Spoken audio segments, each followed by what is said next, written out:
getting back to passive immunotherapy, the theory is that the antibodies will suppress virus replication. And that has, in fact, been demonstrated in several laboratory model systems that have been set up. Early studies with using this approach in small numbers of patients have shown that it can actually inhibit virus replication by several fold, and that in some pediatric patients, children if you will, who are infected with HIV, it can suppress the virus to almost undetectable levels in some cases. Now, it doesn't work in every patient, and what proportion of patients will respond to giving high titer antibodies to them really remains to be demonstrated, and there's some studies that are planned to look at that. But this is actually the theory behind why we think vaccines will work. Vaccines in general, at least the ones that we have currently available to us, work by eliciting antibodies in the patient against whatever stimulant you give them.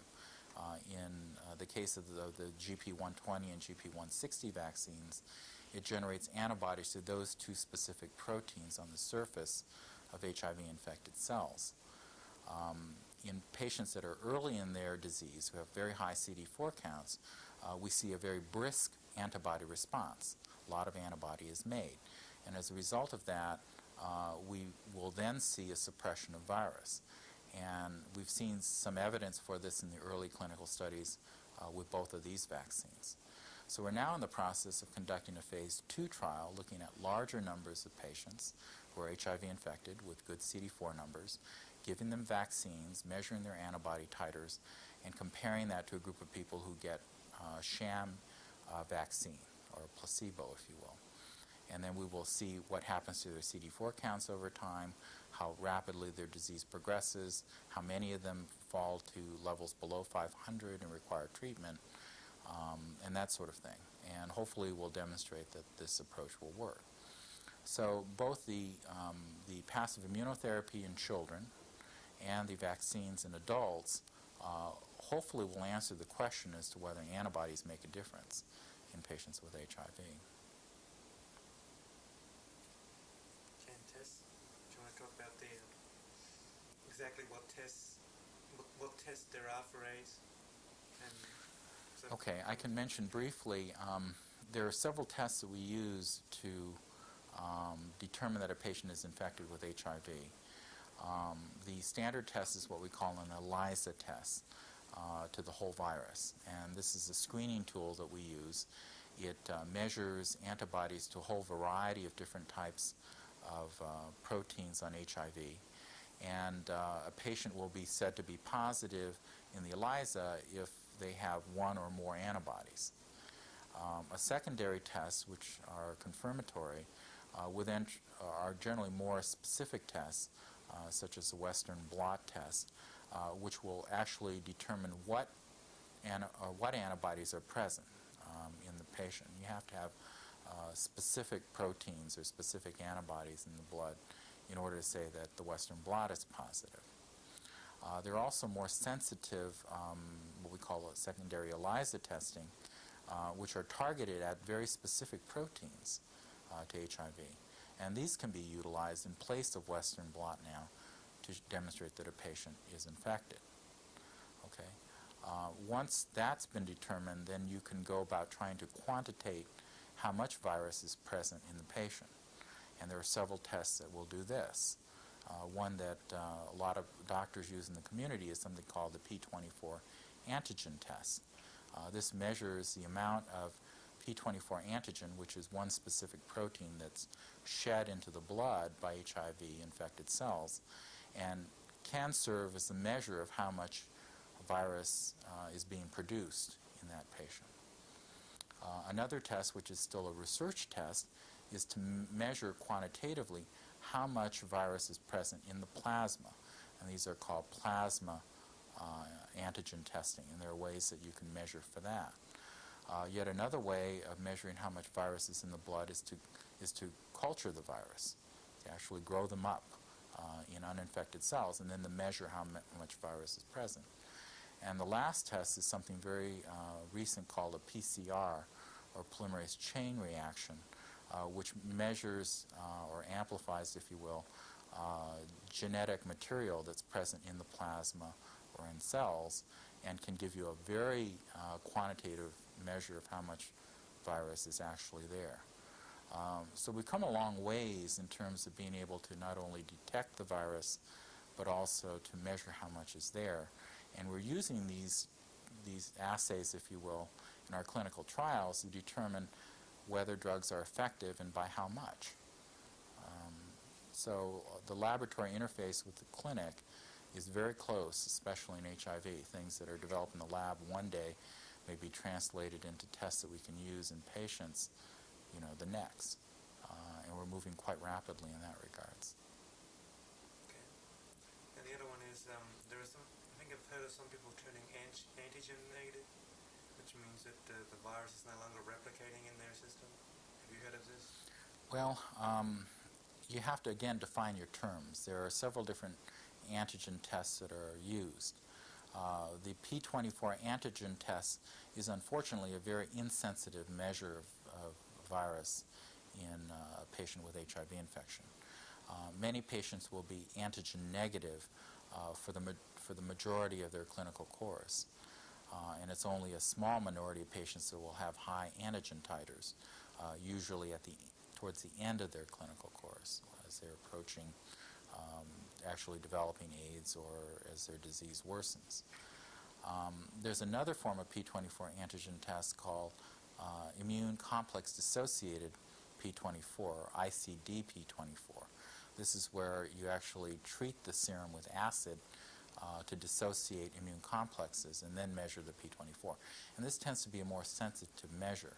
And there are people whose antigen levels in that test will be elevated and then will fall to zero levels over time as a result of treatment for HIV. Is this a cure for HIV? Probably not. If you see negative antigen titers, it may just mean that it's below the level of detection of the antigen test itself. But there are some patients in whom we get very good response to antiviral therapy, like with AZT or DDI or DDC, and their antigen levels may in fact go to zero. There's also a group of patients that you may be referring to who actually become ELISA negative, who are antibody positive initially and then become antibody negative. These people are a lot fewer in number, and there are several theories as to why that may be. One is that the amount of virus that was present in those people at the outset was very small, and that their immune system actually got rid of the virus from the host, so that they no longer have antibodies detected. The other theory may be that these people harbor a small amount of virus, but it's not replicating, so it's not stimulating the immune system to produce antibodies, yet it's still present in the patient. And the last thought is that, at least in the end stages of the disease, some people will actually lose antibodies to the virus because their immunity just gets wiped out. So yes, we have seen situations where patients will initially be antibody positive, then become antibody negative, and it may be for a lot of different reasons. So what do you tell those patients? Well, we typically will take them a step further and do the secondary tests, like viral cultures of their lymphocytes or PCR. And these are more sensitive tests that may determine whether these people are truly infected or not. If we do those tests and they're negative, then as far as we're concerned, they're not infected. Have you seen that before? We've not seen it here, no, but there have been cases reported, a few in the literature. There are very, very few cases, though. Now I was going to get back to, AZT, DDI, DDC.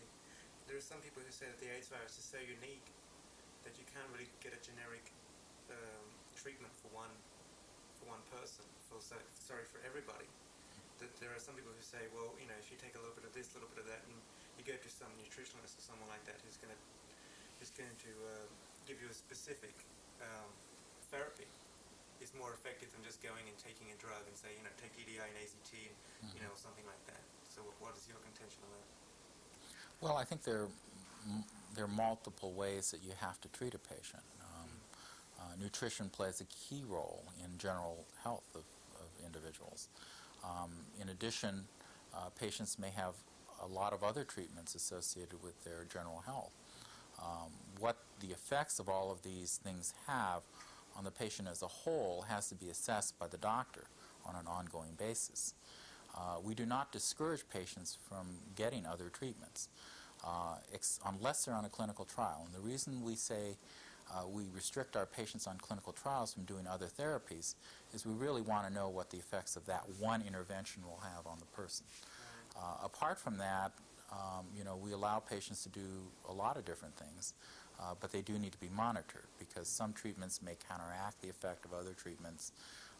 There may be adverse effects that are potentiated by using several different drugs, and these sort of things. So you have to be a little careful when you start mixing things, and that's why patients are under the care of the doctor who will monitor them. How easy is it to control people in a clinical trial? I mean, you don't have them under a chain or a whip or anything like that, but how do you know? Someone's going to go out and drink and do whatever they want to do. Right. Well, we found that most of the patients that participate in our clinical trials are truly motivated. They want to help themselves, but they also want to help the general state of knowledge about the disease and about these new drugs. So we find that patients really do comply with what we ask them to do. And it's a rare individual who will cheat, if you will.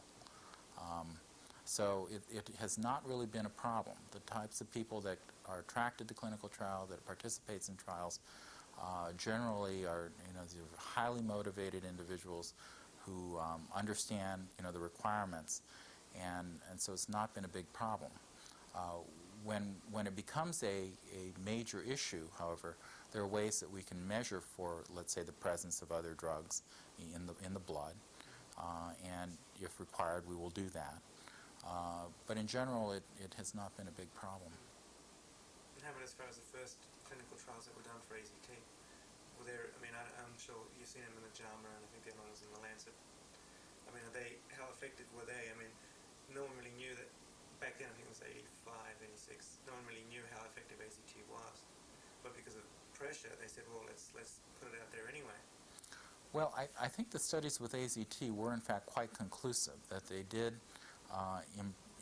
improve survival and delayed the occurrence of AIDS-defining illnesses. And that was, even though there were relatively small numbers of patients, statistically they did prove what they set out to prove. The studies that were done in earlier patients, the ARC patients and then ultimately the asymptomatic patients, required far larger numbers of patients followed for a longer period of time because one had to achieve a certain number of, quote, endpoints, that is, development of a disease or death, before you can prove that treatment was effective. But I think the studies that you've referred to, those studies that have been published in the medical and scientific literature, have borne up under very heavy scrutiny by a number of very good scientists. There has been some negative press towards those studies. Well, I think more recently what you may be referring to are these early approval of drugs like DDC. That was, the approval for DDC was based solely on increases in CD4 numbers without the, quote, clinical endpoints, that is, progression of disease or death. And because of that, it has come under a lot of criticism. Maybe the FDA was a little too premature in licensing these. But the position that the FDA has taken, and I would tend to agree with them, is that if there is enough data to support efficacy, that is, that it does do what you think it will do, and we can use things like surrogate markers, for example, in this case CD4 numbers. If you can demonstrate that, then you can go ahead and... We're filming right. here, Yeah. Then you can go ahead and license your drug even before you have all the efficacy data in hand. But those studies have been initiated, and the results of those studies will be coming out shortly that will either prove or refute what the FDA has already approved. And in the trials that you're doing, some may say that if I don't have any symptoms, then why should I take something? Are there some people there who have no symptoms, who just want to get something in their body so they feel? Is it mental, or do you feel that AZT should be taken if you have no symptoms? I think you have the two questions. We have patients that come to our clinic hoping to get a treatment that they think is going to help them. And their interests are solely personal. They really don't care about whether they're going to help prove that a drug is useful or not. There's nothing wrong with that. On the other hand, in the process of educating them about our study and getting their consent, we explain what a clinical trial is and why it's important for them to adhere to the protocol. Okay. The second point that you mentioned, patients wanting to take something, anything, clearly is a big problem, and it may explain why people go to other, undergrounds, if you will, to get medications that have not been proven to be useful, and they take them even though they're not participating in the study. Those patients, I can really understand their motivations, but I think they may be putting themselves at risk not only for side effects, but also for potentially harmful effects of the drug on their immunity and on their virus replication. And it's not being monitored because it's not in a clinical trial situation. So there are risks involved in that. And that's the reason why the FDA exists, is to really prevent drugs that are either toxic, not safe, or that are ineffective from being out there for people to use. Were they preventing the patients or preventing doctors from using them, or both? Well, actually both. Their charge, as established by the Congress, is to regulate safety of medications and foods and other materials that people ingest, so that patients' health are maintained. And so the criteria that they've used to license drugs are safety and efficacy, and those cannot be. There are no ways that they can get around it. The drug has to be shown to be reasonably safe given the disease. I mean, obviously some people with fatal disease are willing to take on more side effects, but given the disease, it has to be reasonably safe and it has to be effective. Well, some may say that because they're dying anyway, they should be able to use whatever they want. They shouldn't have the FDA tell them what they can and cannot use. Well, no one's telling somebody he can't poison themselves either. But the issue is, if a drug's going to be licensed and someone's going to make a profit off of it, we need to be certain that the drug does what we say it does. Okay. And how about I think the last question I was going to ask was, there are some people who say taking nothing is probably more effective than, like nutritionists who just say, get a better lifestyle, drink some vitamins and take, I know people who've, been on that for like 12 years and they would never touch anything. Even how sick they're going to get, they're never going to touch anything. Because, these are the kind of people who would never take a pill anyway. So what's your contention on that as far as, people who don't want to take anything? Well, I think we've all seen patients who have not taken any medications and done well for many years. Unfortunately, this tends to be the minority of patients. Knowing the natural history of the virus, how it acts, how it destroys immunity, given enough time, the virus will destroy more and more immune cells. So the rationale for using some drug that will slow the progression of the virus makes a lot of sense. And it has been demonstrated now with a number of drugs that by slowing the replication of virus, that you can improve survival and you can delay the occurrence of these very fatal illnesses.